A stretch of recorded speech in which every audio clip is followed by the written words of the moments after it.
నేను చెప్పి జాగ్రత్తగా విను. మన ప్రాబ్లంకి సొల్యూషన్ 20 అడుగుల దూరంలో ఉంది. ఇప్పుడు ఆ ముసలిగా టీ తాటాకెళ్తాడు. టీ తాగుతూ 5 నిమిషాలు సోదేస్తాడు. నేను ఇంకో 5 నిమిషాలు మేనేజ్ చేస్తాను. ఈలోగా నువ్వు పని కానిచ్చుకొచ్చి ఓ పని చేద్దాం, రోల్స్ రివర్స్ చేద్దాం. నేను వెళ్ళి 5 నిమిషాలు మేనేజ్ చేస్తాను, నువ్వు వెళ్ళి కొట్టుకొచ్చి. చా ఎవడ కథ ఆడే హీరో, ఇది నీ కథ. ఇది తీసుకో. ఏటీఎంలో ముందు నుంచి వచ్చే డబ్బులు వెనక లాకర్లో పెడతారు. ఓ రాయి తీసుకెళ్ళి 10 కూడా తెచ్చి. All the best. కేవలం 2 లక్షలే.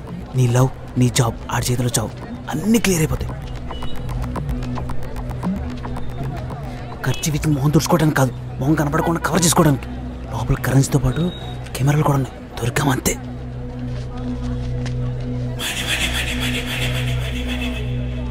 ఇప్పుడు మనం చేసే దొంగతనానికి పాపం ఆ ముసలోని జైల్లో పెడతారేమో. ముందు డబ్బులు కొట్టుకురా, కావాలంటే తర్వాత మనమే బెయిలిప్పిద్దాం.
ఊరిలో మళ్ళీ ఎప్పుడు వస్తున్నావు?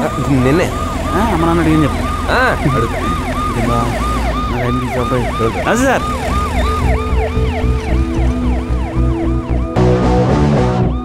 ఎక్కడికి? దొరికిందిగా అంటే దుబ్బేద్దామా? దుబ్బేస్తే దొంగతనం, దొరికితే అదృష్టం. మనం దొంగలం కాదు, అదృష్టవంతులం. ఓరడి అమ్మ బిజినెస్ మన సెంటర్లో కనిపించినప్పుడు నీ దాంట్లో చూసి కాపీ కొట్టా బాగా సెటిల్ అయ్యా అని నువ్వే కదా మాకు చెప్పావు. మరి సెంటర్లో పిలిచి స్టేటస్ అడిగితే సెటిల్ అయ్యాను కాకుండా దొంగ నోట్లు మారుస్తున్నాను చెప్పనా? నిన్ను నమ్ముకుని కాసి చూపించాను కదరా. అయినా నా పిచ్చి కాకపోతే కాపీ కొట్టినాడు కాన్ అవుతాడు కానీ సల్మాన్ ఖాన్ ఎందుకు అవుతాడు? నువ్వేం చేస్తున్నావు నీకు అర్థమవుతుందా?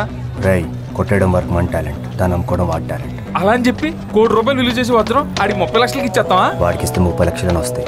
అదే మన దగ్గర ఉంటే కథలు తప్ప కరెన్సీ రాదు. నా మాట ఇప్పుడు కనుక నువ్వు